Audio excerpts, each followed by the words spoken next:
The beauty of these captains of industry interviews is that we've got some time and I can get the audience to know a little bit more about you. And what I do find very interesting is how you landed up being an accountant when it appears you should have been an engineer. Given the fact that you love building things, you appear to be very proficient in terms of motor vehicles and changing engines, etc., etc. How did you go to being an accountant when your passion clearly is building things? The interesting thing is my father thought that I would be an engineer from an early age because I was always been involved. I wanted to fix the human body, to be perfectly honest. I wanted to be a doctor. And it was a great deal of sadness to me that I had to do a chemistry A-level and I knew that I messed up my exam. And therefore you only get one chance because it's so competitive. So I then turned round and thought, I knew I hadn't made it. And the law and accountancy just fascinated me. So I went down that route. And I've been very fortunate because my role in finance has always been about fixing things. So I have done, in the time when, in my formative years, I've done so many acquisitions and integrations. It was in the insurance broking world. You know, when I was with Aon, the world's second largest insurance broker, we had 50 people. We were a startup. When we finished growing it, we had 11,500 people, and we'd done a huge number of acquisitions. And one of those things is you have to make the diagnostic. You know, are you going to use this IT system or that IT system? How are you actually going to pull these things together to get value? So my working life has always been about change. I don't have fear about change. I think change is something that is fundamentally good. You know, people have to look at things different way. You have to be clear what you're doing and then move forward. So. But yes, there are still hobbies. I have to say, my wife's car, we were up in Scotland at the weekend at our cottage, and the windscreen wipers on my wife's car stopped working, and I found myself pulling things apart to see whether I could fix it.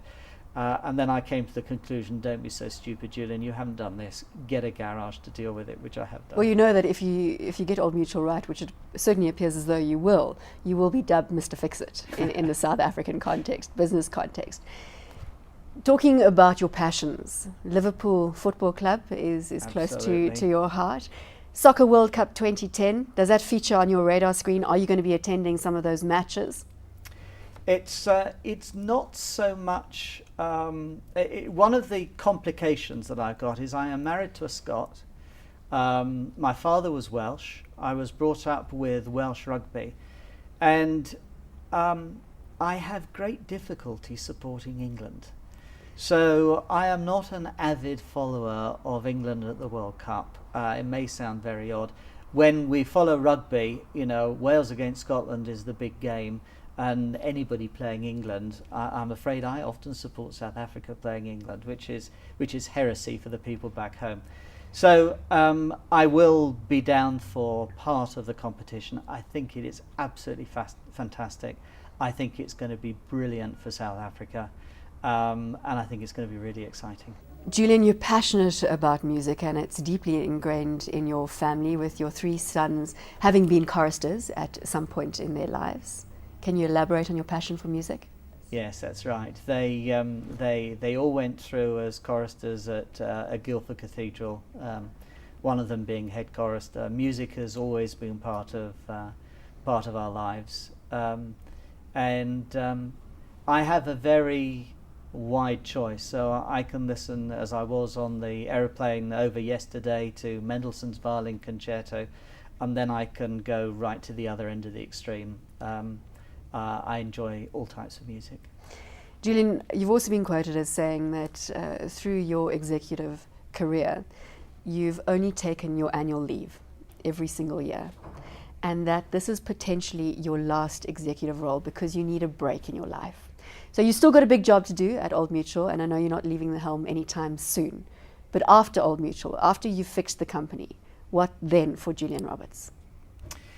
I will have a break, and one of the things that I want to do is to walk from the bottom tip of the UK up to the northern part of Scotland, so from Land's End to John O'Groats. It's 82 days. Every time when I get down, I plan a little bit more of the route. It's around 15 miles a day. And that will be the 3 months that I have unwinding before I then work out what I'm going to do next. But I have to say, hopefully, it'll be quite a way before I start that walk. Julian, thank you very much for your time.